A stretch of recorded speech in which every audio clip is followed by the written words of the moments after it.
कि भूल भरम में सब जग पछता,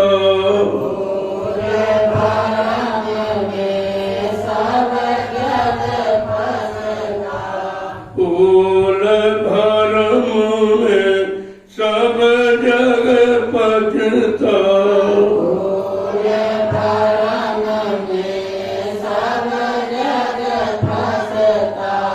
अचरज बात न काहू सुहाए, अचरज बात न काहू सुहाए, अचरज बात न काहू सुहात, अचरज बात न काहू सुहात, सतगुरु शरण गहो मेरे प्यारे, सतगुरु शरण गहो मेरे प्यारे, कर्म जगत चुकाओ मेरे प्यारे, कर्म जगत चुकाओ मेरे प्यारे। सतगुरु के बिना ये भूल भरम कोई मिटा नहीं सकता, आवागमन से छुटकारा कोई दिला नहीं सकता, और जन्म मरण से आप कोई बचा नहीं सकता। बड़ा आश्चर्य है कि उनकी बात को कोई सुनता नहीं है। जो तुम्हारा सब काम करने के लिए आए हैं, उनकी बात कोई किसी की समझ में ही नहीं आती। कितना समय खराब आ गया कि अच्छी सच्ची बात कोई सुनने को तैयार नहीं। आगे क्या कह रहे हैं? भागहीन सब जग माया बस, भागहीन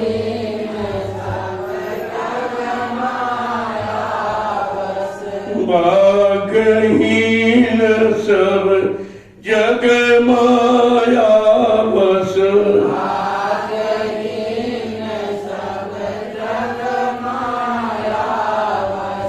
ये निर्मल गति कोई न सुहाए,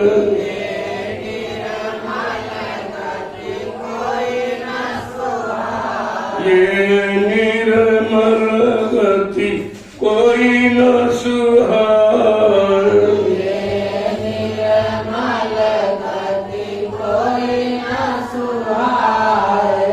सतगुरु शरण गहो मेरे प्यारे, सतगुरु शरण गहो मेरे प्यारे, कर्म जगत न कोई चुकाए, कर्म जगत न कोई चुकाए। ऐसा भाग्यहीन जीव हो गया कि माया के वशीभूत के कारण वो संतों की अच्छी बात नहीं सुन पाया, क्योंकि काया माया तो काल की है, और वो ये निर्मल गति जो संत महापुरुष बताते हैं का वो भी किसी को अच्छी नहीं लगती कि तुम्हारी दुर्गति न हो, तुम्हारा अपमान न हो, और तुम्हारी गति अच्छी हो जाए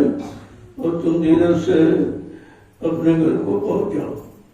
लेकिन कहते हैं भाग्यहीन जो जीव बेचारा उसकी समझ में नहीं आता कि जिन पर दया भई सतगुरु की, जिन पर दया भई सतगुरु की, जिन पर दया भई सतगुरु की, जिन पर दया भई सतगुरु की, सोय अमृत पान करे,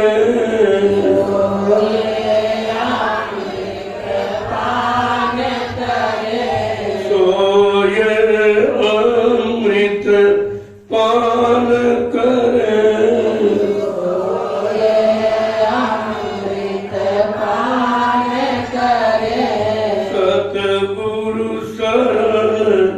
गहो मेरे प्यारे, सतगुरु शरण गहो मेरे प्यारे। कहते हैं जिन पर सदगुरु की दया हो गई वही बेचारा बच पाता है, वही इस अमृत का पान करता है, न तो विषय रस, विषयों का रस यानी जहर पी रहे हैं। आगे क्या कह रहे हैं कि कहाँ लग महिमा कहूँ इस गति की, महिमा कहूँ इस गति की, कहाँ लग महिमा कहूँ इस गति की, अलग महिमा कहूँ इस गति की, बिरल गुरमुख पान करे, गुरुमुख पान करे, बिरल गुरमुख पान करे। गुरुमुख पान करे। कहा मैं इस महिमा को कहाँ तक वर्णन करूं जो संतों ने अमृत पान की बात की। वैसे जितने आए सब इसी विषयों के विष रस को पीते रहे, लेकिन अमृत की किसी को नहीं मिला। का कोई बिरला गुरुमुखी जो जिसने गुरु को समझ लिया और अपना तन मन धन गुरु को अर्पण कर दिया है, और बिरले को इस बात को समझ पाते हैं कि अमृत और विष की पीन गुरु चरण और नहीं भावे, गुरु चरण और नहीं भावे, बिन गुरु चरण और नहीं भावे, बिन गुरु चरण और नहीं भावे, इस आनंद में रहे समाय, इस आनंद में रहे समाए, इस आनंद में रहे समाय, इस आनंद में रहे समाए। सतगुरु शरण गहो मेरे प्यारे, सतगुरु शरण गहो मेरे प्यारे, गर कर्म जगात चुकाओ मेरे प्यारे, कर्म जगात जगाओ मेरे प्यारे। गुरुमुखी को अपने सतगुरु के चरणों के सिवा और कुछ बात नहीं। इतना सुख, इतना आनंद है, इतनी शांति है, उनको अपने गुरु के सिवा कुछ अच्छा नहीं लगता, और उसी आनंद में 24 घंटे वो समाये रहते हैं। आगे क्या कह रहे हैं कि दर्शन करत पिंड सुधि भूली, दर्शन करत पिंड सुधि भूली, दर्शन करत पिंड सुधि भूली, दर्शन करत पिंड सुधि भूली, फिर घर बाहर सुधि नहीं आवत, फिर घर बाहर सुध नहीं आवत, सतगुरु शरण गहो मेरे प्यारे, सतगुरु शरण गहो मेरे प्यारे। उन कंदों को दर्शन करने से शरीर की सुध भी सब खत्म हो जाती। दर्शन में वो ठंडक, वो आनंद, शांति है कि अपने शरीर को भी भूल जाता है और घर बाहर की कोई याद नहीं रहती। आगे क्या कह रहे हैं कि ऐसी प्रेम रंग भीनी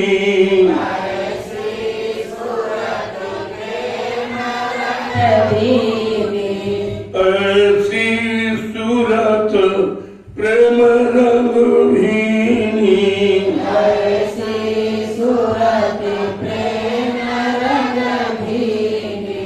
तिनकी कति क्या कहूँ सुनाय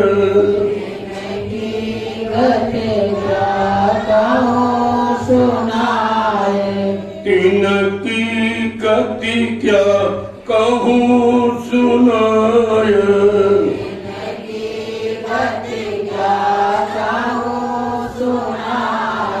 ऐसी सूरत जीवात्मा रूप जब गुरु के दर्शन के रंग में रंग जाती है, उनके प्रेम में रंग जाती है, उनकी गति का क्या वर्णन किया जाए, तो संसार की सुख को भूल जाती है।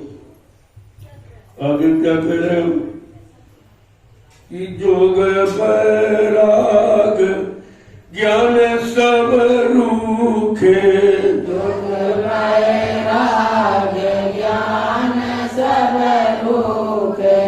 जोग बैराग ज्ञान सब रूखे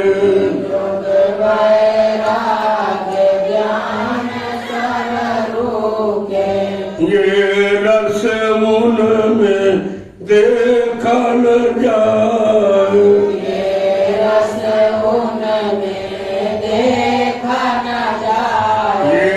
रस उनमें देखा न जाए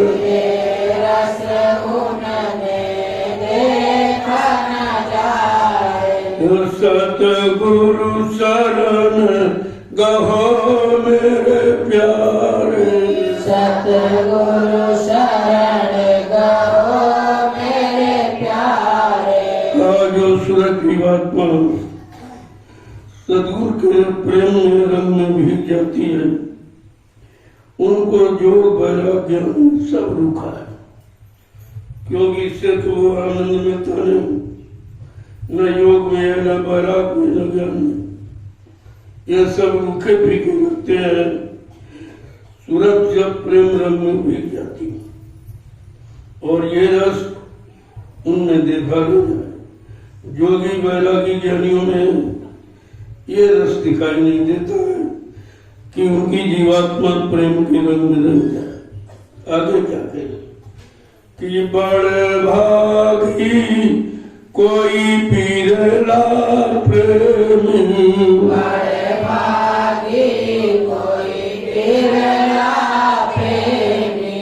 बड़ भागी कोई पीरला प्रेमी बड़ भागी कोई बिरला प्रेमी तीन ये न्यामत मिली अधिकार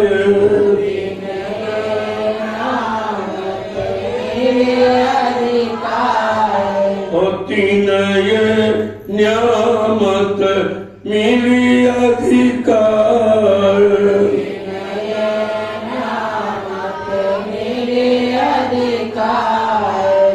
सतगुरु शरण गहो मेरे प्यारे सतगुरु शरण गहो मेरे प्यारे।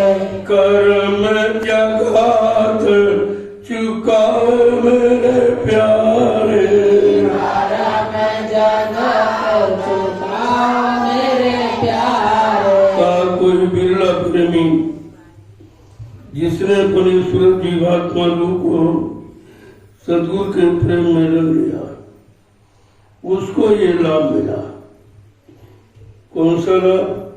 कि सतगुरु स्वामी कहत सुनाई सतगुरु स्वामी कहत सुनाई सतगुरु स्वामी कहत सुनाई सतगुरु स्वामी कहत सुनाई। ये आरत कोई गुरमुख गा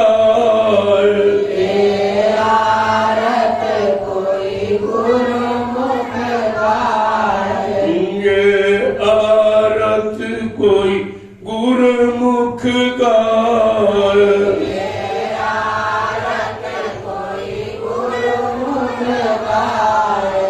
सतगुरु शरण गहो मेरे प्यारे। सतगुरु शरण गहो मेरे प्यारे। कर्म जगत चुकाओ मेरे प्यारे। कर्म जगत चुकाओ मेरे प्यारे। आजीवात्मा सूरत के प्रेम को केवल सतगुरु ही बताएंगे। तुमने संसार के भोगों से, रिश्तों से बहुत प्रेम किया, लेकिन आपको सुख शांति नहीं। वो सच्चा प्रेम, वो शाश्वत आनंद आपको नहीं मिला। आज जरा सतगुरु की शरण में आके देखो, कहा यह तो कोई गुरुमुख ही जानता है।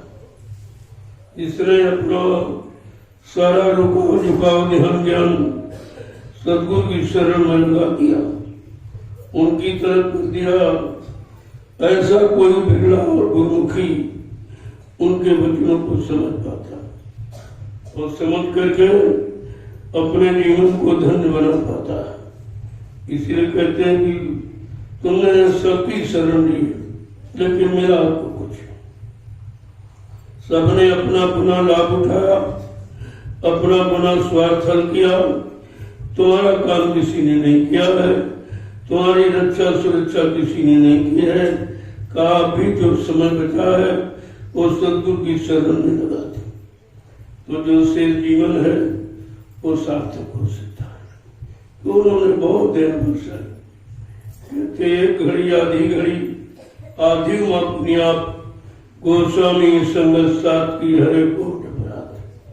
अगर उनका सच्चा आत्मिक सत्संग अगर समझ में आ जाए तो एक घड़ी का सत्संग तुम्हारे जीवन को बदल सकता है, पलट सकता तुम्हारी बुद्धि को और मन को, चित्त को पाक साफ निर्मल बना सकता है। क्योंकि संतों की शरण का ऐसा प्रभाव है। बड़े बड़े मतलब निर्दयी जालिम उनकी शरण में आके बदल गए। उनके पास ऐसी दवा है, ऐसी नाम की औषधि जड़ी है, जिसके द्वारा सारे विकार, जो सबसे बड़ा रोग है विकारों का, उस रोग से निवृत्ति कराते थे। इतनी बड़ी महिमा कलयुग में सतगुरु की। अब बेचारा सतगुरु नाम तो कोई जानता नहीं था, किसी को मालूम नहीं था। यहाँ कभी संत सतगुरु आए नहीं थे। यहाँ जो आए हैं उन्हीं की चर्चा आपको रात दिन सुनाई जा रही। कहते वो ऋषि थे मुनि से, और कहते बाद में गिर गए, वो गिर गए। मन ने साथ दिया, मन कंट्रोल में नियंत्रण में नहीं हो पाया। मन में यानी मन बस में नहीं रख पाए, न तपस्या करके, न योग करके, न ब्रह्मचर्य पालन करके, न सांसारिक ज्ञान ध्यान बैराग करके कामन को कंट्रोल नियंत्रण में नहीं कर पाए। ये केवल सतगुरु की दया से हो सकता है, अन्यथा कहते इसलिए तुम उनकी शरण में चले जाओ, तुम्हें कुछ नहीं करना, वो सब खुद ही कर देंगे। लेकिन दृढ़ता, मजबूती और आत्मविश्वास के साथ जब शरण को पकड़ लोगे तो सब कुछ कर दे। और तुम कपट रखते हो, तो अंदर में कपट रखते हो, अंदर में शंका रखते हो, भूल भ्रम में तुम पड़े रहते हो। अगर तुम अपना आपा और घमंड सब सौंप दो तो तुम्हारे पर कोई दोष नहीं लगेगा। दोष तो इसीलिए लगता है कि तुम स्वयं कर्ता बन जाते हो। हम करेंगे, हम करेंगे, हम करेंगे, हम करेंगे। तुमने आज तक किया ही क्या? जो किया है उसी करनी में फंसे पड़े हो, निकल नहीं पाए हो, और अब भी नहीं सोच पा रहे हो, क्योंकि पुरानी आदत मन बुद्धि चित्त की उन्हीं कर्मों को करने की है जिनसे तुम यहाँ हमेशा फंसे रहो, कभी निकल न पाओ, तुम्हारा कभी उद्धार कल्याण न हो, तुम नरकों से बच न पाओ। वो सारी चर्चा आपको यहाँ सुनाई जाती, बताई, और शरीर इंद्रियों के वही कर्म आपको सिखाए जाते। लेकिन आत्मिक कर्म तो बगैर सदगुरु के कोई जानता नहीं कि आत्मा क्या है, परमात्मा क्या है, आत्मा कहाँ की रहने वाली और कैसे और किसके द्वारा और किस युक्ति से अपने घर जा सकेगी। ये तो रास्ता यहाँ पहले था ही है, ये तो अभी संतों ने खोला, नहीं तो हमारा आपका कभी उद्धार हो नहीं सकता था। इतना कठिन जाल कर्मों का काल माया ने मिलकर बनाया तुमको फंसाने के लिए। केवल तुम यही बने रहो, यही जन्म मरण से पड़े रहो, कभी पैदा हो फिर मर जाओ, पैदा हो फिर मर जाओ, और हमारा देश इसी तरह चलता है। देखो अपना अपना देश चलाने की सबके अंदर इच्छा होती, तो काल माया भी अपनी इच्छा को पूरा करा और तुम उसकी इच्छाओं को पूरा करने में सहयोग कर रहे हो। अब ये नहीं समझ पाते हो कि हमारा नुकसान हो रहा है, हमारी हानि हो रही है, हमारा समय बर्बाद हो रहा, ये मानव जीवन बार बार नहीं मिलेगा। ये जीवन की बड़ी महिमा है, क्योंकि इस पंच भौतिक शरीर को पाकर ही आप अपनी जीवात्मा को परमात्मा से मिला सकते हैं, और किसी शरीर में अधिकार नहीं है, क्योंकि वो शरीर भोग यानी 83,99,999 योनियां भोग की है, और मानव योनि योग के लिए मिली तो भी भोग में जा रही। अज्ञानता बस, भूल भ्रम बस, सच्चा ज्ञान सच्चा रास्ता देने वाले मिले नहीं, तो ये भी योनि जो योग के लिए मिली है ये भी भोग में चली जा रही। अब सदगुरु का साथ मिला, उनकी महिमा यह कि तुम्हारे पर दया करते, वो दया के बदले कुछ मांगते नहीं कि कुछ हमको दो, वो दया करने आए हैं, दया लुटाने आए और लुटा रहे हैं, लेकिन तुम्हारे अंदर दया लेने की जगह ही नहीं। इतना कूड़ा कचरा पहले से भर के रखा है कि दया ठहरने की जगह नहीं। दया तो गंदगी में रहेगी नहीं, उसको तो पाक साफ जगह चाहिए, और तुमने गंदगी भर रखी लोगों की, इतनी गंदगी भर रही है कि दया को रुकने की ठहरने की कहीं जगह नहीं। इसलिए कहा जब उनके वचनों को सुनोगे, यानी सत्संग को सुनोगे, तो धीरे धीरे धीरे धीरे अपने अंदर पहले उनके वचनों की जगह बनाओ। जब वचन अंदर में ठहर जाएंगे, तुमको हर तरफ से बचा देंगे और हर तरफ से आने वाली गंदगी को रोक देंगे। लेकिन वचनों के सिवा और कोई रास्ता संसार में नहीं है जो तुमको बचा सके। इसलिए कहा सदगुरु शरण गहो प्यारे, अरे अब तो उनकी शरण में चले जाओ। अभी तक काल माया की शरण में, भोगों की शरण में रहकर आपने दुख उठाया है, अशांति में रहे हो, कम से कम अब तो उनकी शरण में चले जाओ। वो तुम्हारे संपूर्ण संसार में जितने भी कर्म हैं, कर्म कर्जा उनका चुका देंगे, छुटकारा करा देंगे, आपकी जीवात्मा को जगाकर परमात्मा से मिला देंगे, ये सब कामों कर देंगे। लेकिन तुम उनकी शरण को दृढ़ता, मजबूती, विश्वास के साथ पकड़ो। जय गुरुदेव,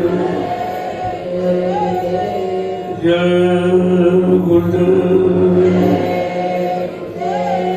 जय गुरुदेव,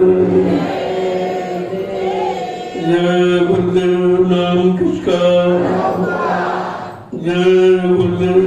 नाम किसका, प्रभु का प्यारा नाम। तब आप लोग खड़े हो जाओ। देखो मैं रोज यूं कहता हूँ, खड़े हो जाओ, खड़े हो जाओ, खड़े हो जाओ, लेकिन आप बात नहीं समझते हो। वैसे शरीर से तो रोज ही खड़े होते हो, लेकिन अब सच्चे अच्छे ईमानदार चरित्रवान बनने के लिए खड़े होते हो। समय बदलने वाला है, उस बदलने समय पर इसलिए कहा जा रहा कि आप बच जाओ। जब सच्चे ईमानदार चरित्रवान बन जाओगे तो तुम कुदरत की मार से बच जाओ। इसलिए रोज कहा जा रहा खड़े हो जाओ, खड़े हो जाओ, खड़े हो जाओ। तो बात को पहले समझा करो जो ये सारे सैनमैन हैं इनको समझने का प्रयास किया करो, क्योंकि इनमें एक शब्द से कई अर्थ होते हैं, एक शब्द में कई अर्थ होते, एक शब्द से हो जान बहुअर्थन को ज्ञान, श्रेष्ठ का त्रिताय को भूखन सोचता, ये श्रेष्ठ अलंकार है। श्रेष्ठ अलंकार इसी को कहते हैं कि एक अर्थ से, एक शब्द से हजारों अर्थ निकलते हैं और हर अर्थ तुम्हारे लाभ के लिए होता है, लेकिन तुम जितना समझ सको उतना समझो। ये तो नहीं कह जा रहा कि तुम समझ एक दिन में समझ लोगे, एक साल में समझ लोगे। अरे एक जीवन में भी लोग नहीं समझते और जीवन निकल जाता, क्योंकि वो सुनने का तो प्रयास करते हैं, समझने का प्रयास नहीं करने का प्रयास नहीं करते, अपने अंदर बच्चों को उतारने का प्रयास नहीं करते, इसलिए जीवन व्यर्थ में चला जाता। तो और बहुत संभल कर रहने की जरूरत है। ये परिवर्तन का वक्त मैं बार बार कहता हूँ, परिवर्तन की बात कोई नहीं कहेगा, न कोई बताएगा, न किसी को मालूम है। जो परिवर्तन करने वाला है उसको सब पता है कब कैसे किस तरह से परिवर्तन होगा। लोग अपना अपना अंदाज आइडिया लगाते हैं, ऐसे हो सकता है, ऐसे हो सकता है, लेकिन नहीं, जो काम करने आया है वो परिवर्तन अपने अनुसार करेगा। परिवर्तन की भूमिका अपने अनुसार बनाएगा, क्योंकि वो समय की स्थिति परिस्थिति को देख रहा है और लोगों का जो आइडिया, जो विचार, जो भविष्यवाणियां है वो पहले समय के अनुसार की, और समय तो रोज बदलता रहता। अब तो बिल्कुल ही बदल गया। इस कलयुग ने समय को एकदम बदल कर दिया और खराब कर दिया। कहीं पर कोई जगह ऐसी नहीं बची जहां पर गंदगी न गई हो। इस गंदगी ने सारे समाज को ढक लिया, सारे इंसान को, बुद्धि को खराब कर दिया। इस गंदगी ने किसी को छोड़ा नहीं। इसलिए गंदगी से दूर रखने के लिए संत महापुरुषों को आना पड़ा। अगर काल की क्रियाओं से, शरीर की क्रियाओं से, पूजा पाठ, तीर्थ व्रत, दान, हवन, जप, गंगा स्नान, अगर इससे तुमने गंदगी को दूर कर दिया होता तो संतों को आने की क्या जरूरत है। आप अच्छे रहते, आप भले रहते, आप दीन रहते, आप चरित्रवान रहते, तो संतों को आने की कोई जरूरत नहीं थी। जब आप बिगड़ गए, खराब हो गए हो, तब उनको आना पड़ा कि ऐसे तो ये कभी जा ही नहीं पाएगा, कि निरंतर खराब करने की तो युक्ति सब दे रहे, खराब करने में तुम्हारा साथ सब देंगे, तुमको बिगड़ने में साथ देंगे।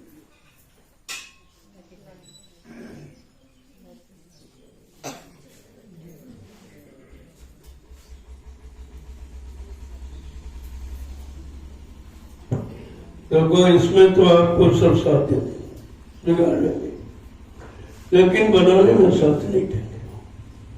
और आप बिगाड़ना समझ नहीं पाए कि तुमको कैसे बिगाड़ते। सर्वप्रथम तुम्हारा चरित्र खराब कर दे, चरित्र से तुमको गिरा दे। चरित्र का गिरा व्यक्ति कभी उठ नहीं सकता, चरित्र का गिरा व्यक्ति कभी विकास नहीं कर सकता है, चरित्र का गिरा व्यक्ति कभी जीवात्मा को जगा नहीं सकता, और चरित्र का गिरा व्यक्ति कभी मन बुद्धि को साफ नहीं कर सकता। इतने नुकसान आपने किए और किसी ने बताया नहीं आपको। अरे जब मालूम हो तब कोई बताएगा, या जिसने किया हो वो बताएगा। तो इसलिए बहुत समझ के रहने की जरूरत, उतना सुनो जितना कर सको, नहीं तो यहाँ सुनाते जो पीछे बोलते जाते। इतनी याददाश्त तो अच्छी है नहीं, जब वचनों को शुद्ध दोहरा नहीं पाते हो तब याद रखना उनके अनुसार चलना तो बहुत मुश्किल है। इसलिए ज्यादा कुछ आपको करना नहीं है। और महापुरुषों ने केवल 2 बातों का सत्संग है। अब 2 बातों को आप समझ नहीं पाते हो, अपने अंदर ला नहीं पाते हो, मन बुद्धि चित्त को पकड़ा नहीं पाते हो, इसलिए तमाम चर्चा, ये दृष्टांत है, वो उदाहरण है, ये किस्से, ये कहानियां, ये प्रमाण, तमाम तरह से उसी में सत्संग बड़ा हो जाता है। सत्संग तो 2 ही बातों का, ये शरीर किराए का मकान है। शरीर रहते रहते अपनी जीवात्मा को कल्याण करो, बस इतना ही सत्संग, इसके अलावा कोई सत्संग। और भी काम हो जाए तो सुनने की क्या जरूरत। जब तक काम नहीं होता तभी तक सुनना पड़ता, जब तक याद नहीं पड़ता तो बार बार सुनना पड़ता। लेकिन अगर एक ही बार में समझ जाओ, एक ही बार में याद हो जाए, एक ही बार में अपने जीवन में उतार लो तो तुम्हारा जीवन ही बदल जाता। और तुम समझते हो कि ऐसे बदल जाएगा, ये पढ़ाई लिखाई से बदलने वाला नहीं है, इससे तो और खराब होता। ये काले अक्षर जो आपने पढ़े वो तो काले अक्षर है, वो कालिमा को, भोगों की कालिमा को तुम्हारे अंदर प्रवेश करने वाले। तुम पेट तक सीमित रह जाओगे पढ़ लिख कर, और पेट कैसे भरे, पेट कैसे भरे, पेट कैसे भरे। चाहे झूठ बोलना पड़े, चाहे बेईमानी करना पड़े, छल कपट करना पड़े, इसीलिए तो आप ये सब करते हो केवल पेट के। और पेट ये भरने वाला है नहीं, ऐसा काल ने जोड़ दिया है कि ये सुबह खाओ शाम, दोपहर में खाली, और दोपहर खाओ शाम को खाली, और शाम को सुबह खाली। दिन रात इसको भरने में सारा जीवन चला गया, ये कभी भरा नहीं है। इच्छाएं कभी तृप्त नहीं होती और इच्छाएं कभी कम नहीं होती। एक इच्छा अगर संसार की पूरी करोगे तो दूसरी खड़ी हो जाएगी। एक इच्छा पूरी होने पर दूसरी इच्छा को जन्म दे देती है।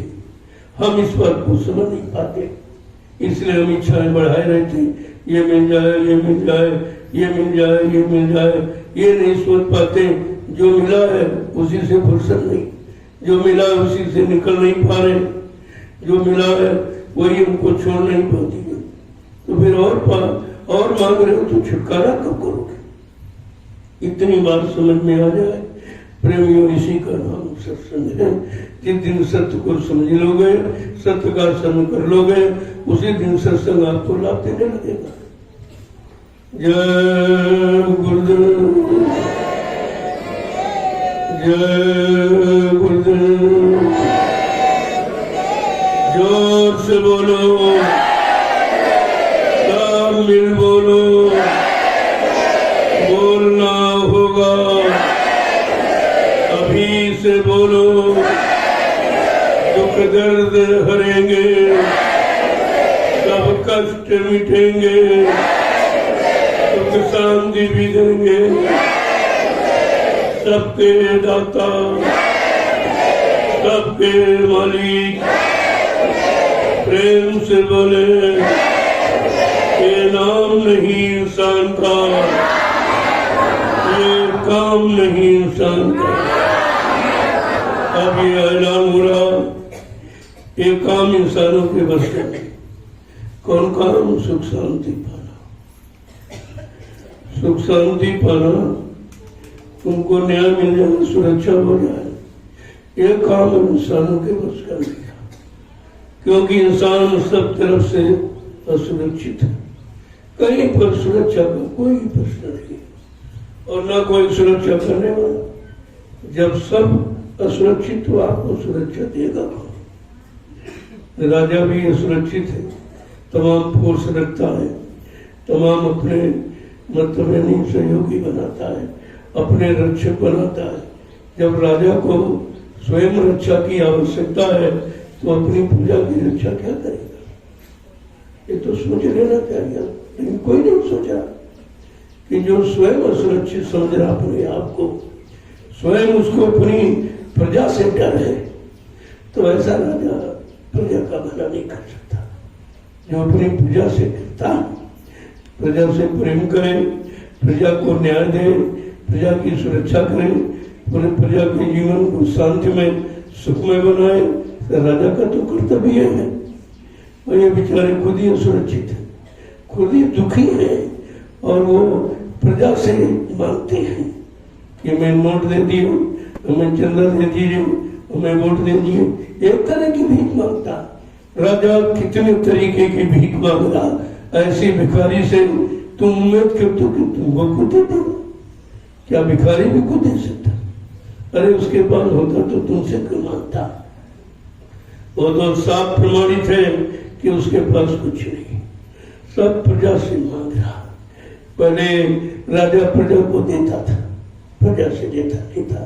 उचित प्रजा की व्यवस्था के लिए उचित टैक्स लगाता था कि भाई इतना दे दो कि हम तुम्हारी सुरक्षा, हम तुम्हारी व्यवस्था, हम तुमको शांति दे सके, इतना तो देता था। लेकिन इस तरह का मतलब अन्यायपूर्वक नहीं था कि अब न पूछता है, न जानता है, न देखता है दुखी है कि तकलीफ में है, कि मतलब यानी ये दे दीजिए, ये दे दीजिए, ये दे दीजिए, और लेने की कोई सीमा नहीं। निरंतर महंगाई बढ़ती चली जा रही, तो कहां से देखा?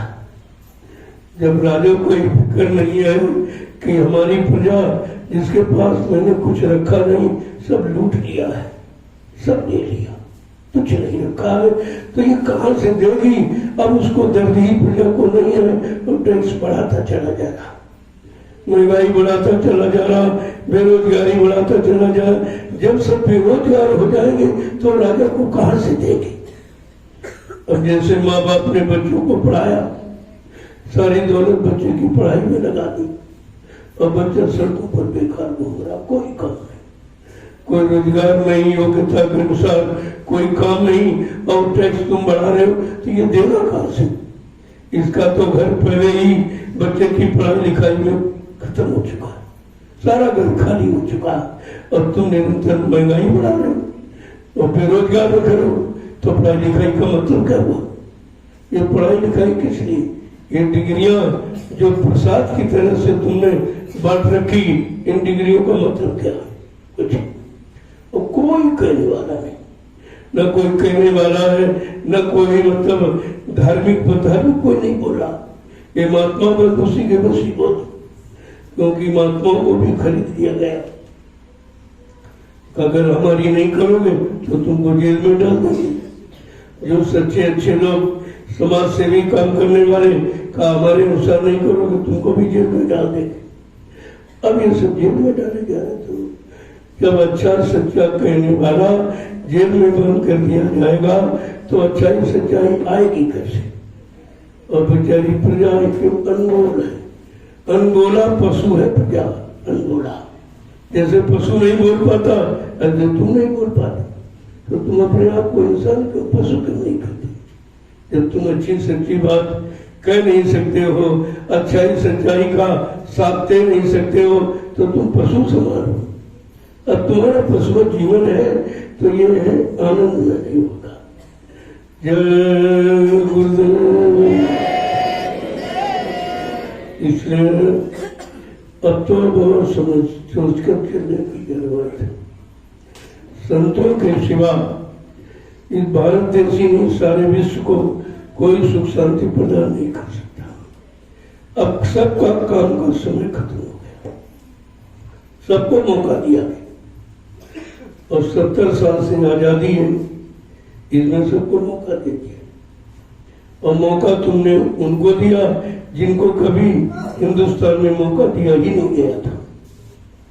नेता सब तो कभी यहाँ रहा ही नहीं, तो इनको आपने मौका दिया, इसलिए सब चला गया। आपने राजनीति करने के लिए भगवान राम को मौका दिया, भगवान राम का सहयोग किया, उन्होंने राजनीति की। भगवान कृष्ण ने राजनीति की, उनको आपने सहयोग मौका दिया। लेकिन ये राम और कृष्ण की तरह ये कोई काम कर सकते हैं, ये भगवान का स्थान ले सकते हैं? अरे इनको तो गद्दी पर बैठना नहीं चाहिए। राजा गद्दी पर नहीं बैठता था, का गद्दी हमारी नहीं है, गद्दी पर वो की परमात्मा की है। जब हमारे भारत देश में राजनीति करने के लिए भगवान राम को आना पड़ा, भगवान कृष्ण को आना पड़ा, लिहाजा वो गद्दी भगवान की, भगवान की गद्दी पर कभी इंसान नहीं बैठता। तो ये सब बैठ गए, ये सब लुटेरे झूठ बोलने वाले सब गद्दी पर बैठ गए, लिहाजा परिणाम खराब हो गया। इतना खराब और अब भी नहीं समझे, अब भी इनकी समझ में बात नहीं आती। तो फिर ये क्या है? कब नहीं समझ में आती, क्यों नहीं समझ में आती?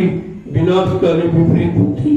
जब जिनका विनाश होने को होता है उनकी बुद्धियां बदल जाती, अच्छे सच्चे महाविचार उनके अंदर रहते नहीं, अच्छी सच्ची बात महात्माओं की, भक्तों की उनके समझ में नहीं आती। यही तो इतिहास कह रहा कि सतयुग था, जब सत्य का युग था, तब भी भक्त प्रहलाद की बात उसके पिताजी ने मानी। वो कह रहा था, पिताजी ये भगवान हरि नाम, ये भगवान का सच्चा नाम है, तुम भगवान की शरण में हो जाओ और तुम्हारा राज शांत पे चलते रहेगा। इतनी बुद्धि उसकी खराब हुई। अरे दुष्ट तू नहीं जानता क्या मेरे अनुसार और कोई भगवान, मेरे समान और कोई भगवान है क्या, और कोई दूसरा भगवान? इतनी बुद्धि खराब हो और मारा गया। इसीलिए मारा गया कि बुद्धि खराब हो गई। इसके बाद त्रेता आया, तब वो राजा रावण की बुद्धि खराब हो, जबकि उसके लिए लिखा है कि 4 वेद 6 7 18 पुराणों को कहते हैं। ये कर्म विधान है, इसमें 1 लाख श्लोक है, 80,000 कर्मकांड और 16,000 उपासना कांड और 4,000 मात्र ज्ञान कांड के श्लोक है। 1 लाख का इसमें भी कुछ नहीं, इसमें भी कुछ नहीं, लेकिन अच्छे सच्चे कर्म करने की बात तो कहीं उसमें लिखी है, लेकिन प्रभु प्राप्ति की बात है। ये नहीं कहा कि भाई मन जीवन में भगवान मिल जाएगा और किनके द्वारा मिल जाएगा, ये भी नहीं कहा। ये जरूर कहा कि आगे संत महापुरुष आएंगे, वो परमात्मा प्राप्ति की युक्ति देंगे, बाकी युक्ति किसी में नहीं। ब्रह्मा जी ने साफ साफ कहा कि मैंने वेद तो लिखे हैं, लेकिन सुनकर लिखे, देखे नहीं, मेरा देखा हाल कोई नहीं। जो हमको वाणी सुनाई दी साधना में बैठकर, मैंने उसी को लिख दिया है, मेरा देखा कुछ नहीं है, इसलिए मैं ये नहीं कह सकता कि इतना ही है, कहा इसके आगे कुछ और है।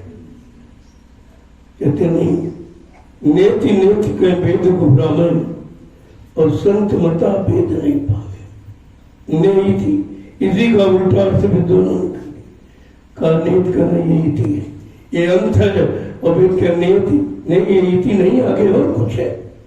लेकिन वो हमने ब्रह्मा जी ने कहा मैंने देखा नहीं, जितना सुना है उतना वर्णन कर दिया। अगर आंख खुली होती तो देखता, तो आगे तक का बताता। आगे दिव्य दृष्टि संत महापुरुष आएंगे, उनका तीसरा नेत्र खुला होगा, वो भूत भविष्य वर्तमान को सब अपनी जगह से बैठकर देख लेंगे, वो बताएंगे कि जीवात्मा का कल्याण कैसे होगा। सबने देखा, लेकिन इन लोगों ने उसको छिपा दिया, उस बात को खोल के नहीं कहा। जिसमें अपना सम्मान, अपने को सामान मिले, वो बात कही है, भगवान मिले उसकी कोई चर्चा नहीं की। लेकिन अब ये अवसर मौका कर जो भी मिल गया कि संतों का पदार्पण हुआ, और उन्होंने ये काल की सारी व्यवस्था को खत्म करने का संकल्प ले लिया कि मैं काल को भगाऊंगा, यहाँ ठहरने नहीं दूंगा। बताइए, दूसरे राज्य में रहकर कौन इस राज्य के राजा को भगा देंगे? वो कितना बलवान होगा जो देश के राजा को भगा देगा या हरा देगा, वो कितना बलवान होगा। आज काल जहाँ का राजा काल भगवान, और सतगुरु दयाल कहते हैं मैं काल को भगाऊंगा और दयाल को लाऊंगा। इतनी बड़ी बात को अभी तक लोग समझ नहीं पाए कि ऐलान इस धरती पर जो किसी ने नहीं किया, आज वो ऐलान हो रहा है, लेकिन बेचारे उनको सुनाई नहीं दे रहा, उनकी समझ ही नहीं आ रहा, क्योंकि वो वचन वाणी इन्होंने सुनी नहीं, लिहाजा वो वचन उनकी समझ में नहीं आ रहे। जय गुरु। चलो आप अपने काम में लगो, ये तो दुनिया है, कहाँ तक इसका गीत गाया जाए ये सुनने वाली है नहीं। तो अब अपना काम करो, किसी के चक्कर में मत लो, किसी को सुनाने समझाने की जरूरत नहीं है, क्योंकि कोई न कोई सुनने वाला न कोई समझने वाला। तुम अपना समय खराब मत करो, तुम अपना वो समय सेवा में लगाओ, वो सुमरन भजन में लगाओ, तो तुम्हारा तुमको लाभ मिले। जय गुरुदेव। अब आप लोग चलो सेवा, ये मौका मिला इसका लाभ उठा लीजिए, आगे हो सकता है सेवा न मिल सके, क्योंकि समय खराब होता चला जा रहा, तो सेवा कैसे लोग कर पाएंगे? कारण सब पर कब्जा जमाए और सबकी बुद्धियां खराब कर देगा, तो आपको ये सेवा समझ में नहीं आएगी। आज अभी आप पर दया है, तो सेवा कर लो, कोई जरूरी नहीं ये बुद्धि तुम्हारी सेवा में लगी रहे, ये किसी समय काल अपनी चाल चलकर हटा देगा, आपके अंदर विश्वास खत्म कर देगा और आपको विमुख कर देगा। इसलिए जो समय मिला है उस पर अपना काम बनाओ, आगे का भरोसा मत करो कि हमेशा ये समय मिलता रहेगा या हमेशा ये सेवाएं मिलती रहेंगी। ये तो आज उसका वक्त समय है तो आपको मिल रही, कल जब व्यवस्था बन जाएगी तो फिर तुम्हारी सेवा लेके क्या किया जाए, क्या जरूरत उसकी? वो तो तुम्हारी व्यवस्था बनाने के लिए सेवा की बात कही जाए, सेवा ली नहीं जा रही, तुम्हारी व्यवस्था बनाने के लिए ली जाए, ये बात समझो। तो कल मैं गया था आपकी बात को देखने, जो आप अपना गाड़ी कमाई से खरीदने जा रहे हो, कल मैं उसका निरीक्षण करने गया था। वही देख सब बोलोगे, भाई देख लो सब ठीक है, कैसा है, क्या है, किसी के मन में दिल में कोई शंका न हो, क्योंकि बड़ी लंबी रकम है, 2,32,00,000 का खर्च है, 2,32,00,000। तो लोग बड़ा विचार कर रहे हैं, कहाँ से आएगा, कैसे आएगा। हमने तुम उसके बारे में सोचो, जहाँ सच्चाई है वहाँ माया अपने आप आती है, वो भी जानती कि हमारा सही जगह प्रयोग हो रहा है और तो सब गलती जगह प्रयोग हो रहा, तो माया बेचारी दुखी है कि हमारा तो प्रयोग कोई अच्छी जगह करता ही नहीं, सब बुरी जगह प्रयोग करते हैं। लिहाजा वो भी बड़ा आनंदित है कि हमारा भी सही जगह प्रयोग होगा, जहाँ प्रयोग होगा उस भूमि पर बैठ कर लोग आत्मिक साधना करेंगे, आत्मा को जगाने, परमात्मा से मिलने की साधना करेंगे। तो कितनी वो धन्य हो रही है कि हमारा भी इतनी अच्छी जगह प्रयोग तो आज तक किसी ने किया ही नहीं, न राजाओं ने किया, न बादशाहों ने किया, सब ने परे के भोगों की पूर्ति में हमारा प्रयोग किया है, लेकिन आज आत्मिक कार्य के लिए हमारा प्रयोग हो रहा, तो माया भी अपने आप को धन्य करती। तो कल मैं देख करके आया, अब वो 3 तारीख को इसकी दृष्टि होनी है, आज 31 तारीख, आज 31 है क्या, कल 2 दिन बचे, 2 दिन बचे हैं। तो जल्दी से प्रेमी, अगर आप अपनी सेवा भेज दोगे तो अच्छी जगह लग जाएंगे, और व्यवस्था बन जाने के बाद फिर हम तुम्हारा क्या करेंगे। हमको धन की आवश्यकता नहीं है, हमको तुम्हारी व्यवस्था बनाने के लिए धन की जरूरत है, ताकि वो तुम्हारी गाड़ी कमाई से बने तो किसी का भविष्य में कब्जा न हो, कोई अपना अधिकार न जमावे। ये भक्तों की है और गुरु भक्तों की है, गुरु भक्तों की रहेगी।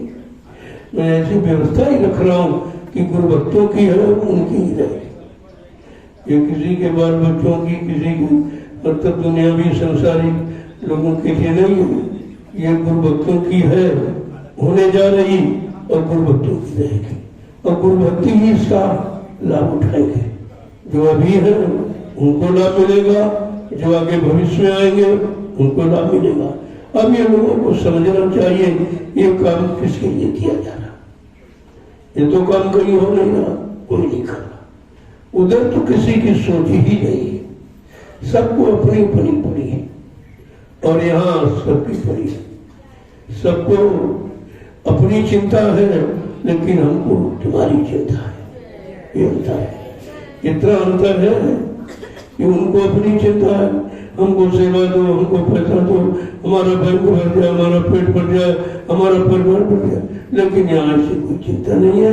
यहाँ तो तुम्हारी चिंता है कि आगे परिवार बढ़ रहा है तो जमीन की आवश्यकता पड़ेगी, इसलिए ये व्यवस्था आपके द्वारा की जाए।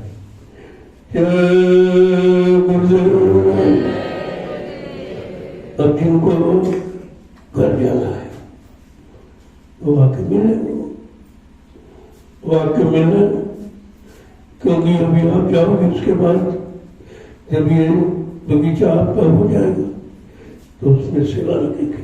कल में देखा बहुत सेवा है, उसमें आपको महीनों लग जाएंगे, तब वो बाग एकदम पाक साफ हो जाएगा, तो उसमें भी आपको सेवा मिल जाएगी।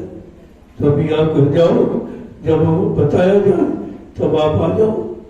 2-2 दिन का समय अगर हर व्यक्ति दे काम हो जाएगा।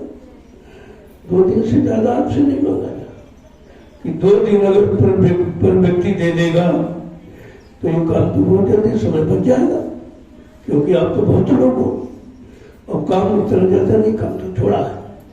लोगों के अनुसार बहुत काम का जितने पेड़ है कह दिया जब भाई 10 आदमी एक पेड़ की गुड़ाई करेंगे और तभी लोग बच जाए।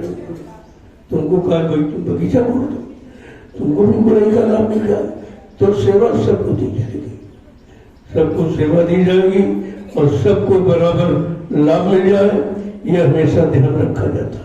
सेवा छोटी बड़ी नहीं होती, जहां मिल जाए वही करो, क्योंकि तुमको लाभ से मतलब है। अगर लाभ बराबर मिला तो सेवा छोटी कहां से हुई? वो तुम्हारे समझने में छोटी बड़ी है, लेकिन लाभ देने वाला सेवा कभी छोटी बड़ी नहीं समझता, क्योंकि आदेश चाहे छोटी सेवा का क्यों बड़ी सेवा का, जो आदेश देगा उसको मजदूरी पूरी देनी पड़ेगी।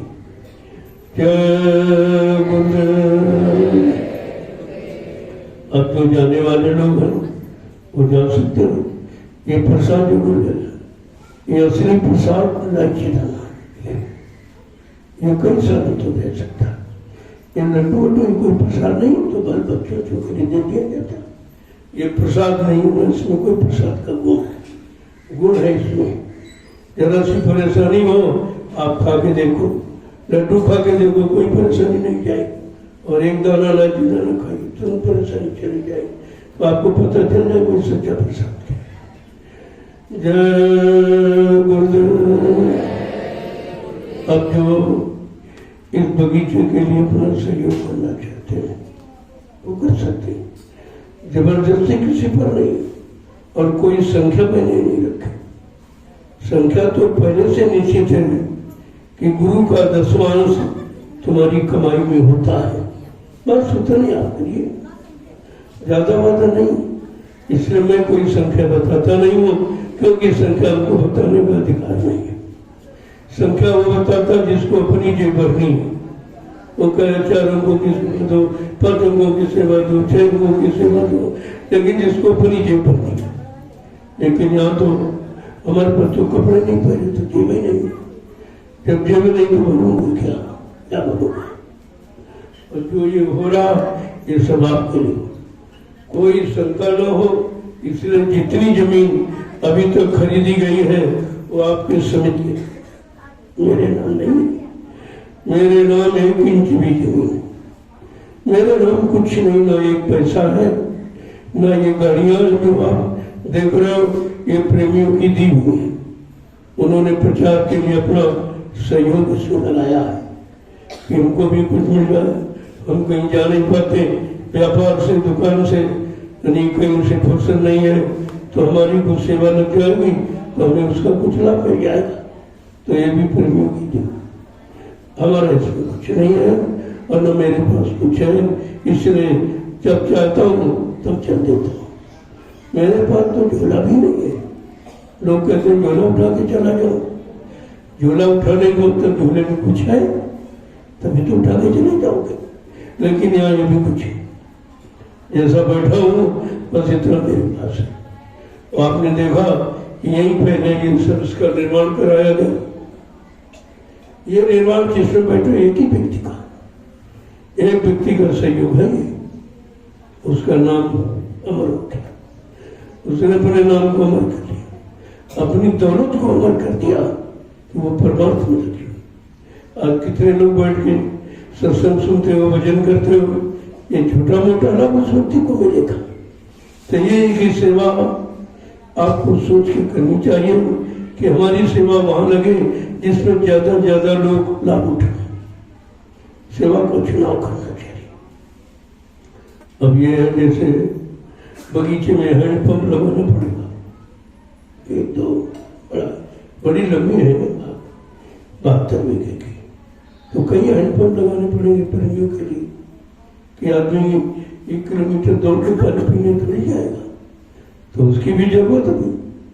ये तो केवल खर्चा बगीचे खरीदने का 2 करोड़ 32 लाख, और बाकी अभी इस पर और खर्च होगा।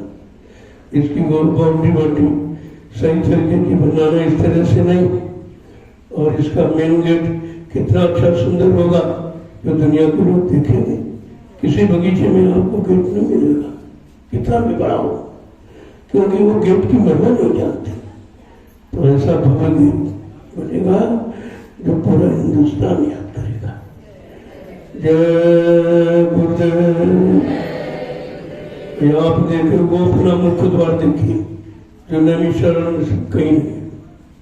इतने धर्मशाले, इतनी इमारतें बनी है, लेकिन इस तरह का गेट कहीं नहीं बना। ये उसकी निशानी है कि ये गेट जिस इमारत का गेट इतना सुंदर बना तो उसका काम कितना अच्छा होगा। यही बात तो लोग समझ नहीं पा रहे और हमारा काम कोई नहीं समझ पा रहा। कब क्या होने लगेगा, कब क्या शुरू कर दिया जाएगा, किसी को नहीं मालूम। ये तो कोई बता ही नहीं सकता। जब तक मैं नहीं बताऊंगा आप समझ ही नहीं पाओगे। जय गुरुदेव। अब आप सेवा में चलिए, जो जाने वाले वो कर जाए, क्योंकि धूप बढ़ जाएगी फिर आप सेवा नहीं कर पाओ। हमारे राजमिस्त्री, इनको परमार्थी लाभ मिलने का अवसर मिला है, आप कर लीजिए, नहीं मैं दूसरों को बुला लूंगा तो तुम्हारी सेवा रुक जाएगी, फिर तुमको अवसर नहीं मिलेगा। तुम्हें समझोगी कि काम रोक दिया गया, काम यहाँ रुकने वाला नहीं, चलता रहेगा, तो आप चूक जाओगे। इसलिए अभी आए हो तो 1-2 दिन और बिता के जल्दी कर दो उसको, अच्छा रहेगा। जिसको लाभ मिलना होगा वो आ जाएगा, यहाँ तो आना जाना लगा ही रहेगा। देखो कुछ लोग ज्ञानाश्रम में भी हो, वो बड़ी जमीन है वहाँ ज्यादा है, इसलिए वहाँ प्रेमियों की आवश्यकता ज्यादा है।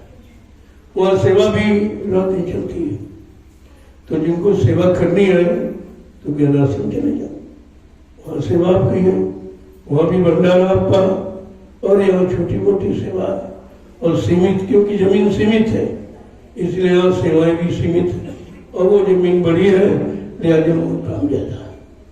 तो आपको सेवाओं के लिए बराबर मतलब यानी तैयार रहना चाहिए। चले जाओ, दूसरे लोग आ जाएंगे, फिर वो चले जाएंगे, तीसरे आ जाएंगे, इस तरह वो सिस्टम बना हुआ है। मैंने टोली का गठन बहुत पहले किया था, लेकिन आप हमारे इशारे को नहीं समझ पाए। अब धीरे धीरे धीरे आप उसको कर रहे हो। ये काम तो पहले हो गया होता, आप देर में समझ पाते हो, इसे तुम्हें को देर लगती है। अगर समझ जाओ तो जल्दी काम हो जाए। कितना समय निकल गया, टोली बनाई थी, और फिर हमने कहा कि चलो भाई लोगों के अंदर ये है कि वो अध्यक्ष मंत्री उन्हीं वो बनाए, हम क्यों करें, तो हमने तो सबको बना दिया। प्रबंध कार्य समिति का गठन मैंने इसीलिए किया, सबको मौका, और उनमें से देख लो कि अच्छाई सच्चाई ईमानदारी से काम करने वाला कौन, उसको परमानेंट लो। तो इसीलिए एक व्यक्ति के साथ 5 व्यक्ति को मैंने जोड़ा पीछे से। अगर आगे वाला ठीक नहीं करा तो दूसरा करे, दूसरा ठीक नहीं करे तो तीसरे को मौका दो, तीसरा नहीं चौथे को तुम्हें, और 5 में से कोई ना कोई तो निकली आएगा काम करने वाला, उसको परमानेंट बना दिया जाएगा। इस तरह का गठन है, अच्छा नहीं है। अभी इसमें भी बहुत सुधार करना, अभी इसकी भी योजना बदलनी है, क्योंकि जब तक सही निशाने पर आप नहीं आओगे मैं योजना बदलता ही रहूंगा। मेरा बदलने का मतलब कि आप सही निशाने पर आ जाओ और आपका काम सही हो जाए, तो हमें क्या लेना उसमें, हमारा कोई स्वार्थ नहीं है। जय गुरुदेव। अब आप चलिए सेवा में चलो। हमारे भंडारे वाले बहुत मेहनत करते हैं, क्योंकि गर्मी में रोटी बनाना तपस्या के बराबर है, एक तपस्या के बराबर नहीं हो, तो उनको वही नाता पहुंचा दो जहाँ वो सेवा करे। यहाँ नहीं हुआ, वहाँ का महत्व लगी, यहाँ का जब सेवा करेंगे, जब यानी इनको वो नाश्ता मिलेगा तो वो प्रसाद बन जाएगा, वो आपका काम करेगा। सेवा के बाद किया हुआ भोजन वो प्रसाद में हो जाता है। क्योंकि वो तुम्हारी मेहनत का होता। यह तो तुम्हारी मेहनत का नहीं है, ये तो लोगों ने दिया है और लाखों लोगों ने दिया, और तुम उस लाख लोगों का भोजन खा रहे हो और करोगे नहीं तो खर्चा लग जाएगा। इसलिए जब सेवा करके रोटी का प्रयोग करोगे तो तुम्हारा कर्जा खत्म, क्योंकि तुमने सेवा करके रोटी, अपनी सेवा की रोटी आपने खाई, किसी की नहीं खाई। बात को समझा करो पहले, इसलिए सेवाएं रखी गई जाती। जय गुरुदेव। अब आप चलिए, जो जाने वाले हैं वो आ जाए लाइन लगाकर और प्रसाद लेना चलिए, और जिनको बगीचे की सेवा करनी है वो कर सकते हैं, उसके लिए छूट है, ऐसा नहीं। लेकिन कोई दबाव नहीं, कोई जबरजोर नहीं है, क्योंकि मैं कोई अपने के लिए नहीं मांग रहा। हमको तो कुछ चाहिए ही नहीं, लेकिन हमें ये मालूम कि तुमको चाहिए। तुम्हारी इच्छा तुम अकेले नहीं पूरी कर सकते हो, और सब मिलके करोगे तो सबकी पूरी हो जाएगी। यही तो समझदारी है कि एक आदमी से कह दिया जाए बगीचा ले सकता, और तुम इतने लोग हो खरीद सकते हो, तो इसमें सबकी पूंजी लग जाएगी और सबको लाभ मिल जाए। सबको लाभ मिलने का ही काम यहाँ किया जाता, जो भी काम किया जाए वो सबको लाभ है। तो ऐसे आप कहाँ लाभ लेते? तुम्हारे पास पैसे नहीं था, अब जो 500 रुपए दे रहा उसको वही लाभ, जो 1000 रुपए देगा उसको वही लाभ, जो लाख रुपए देगा उसको। देखो इस तरह का वर्तमानी सिस्टम बना दिया गया है, सबको लाभ मिले, गरीब अमीर सबकी सेवा लग जाए। जय गुरुदेव।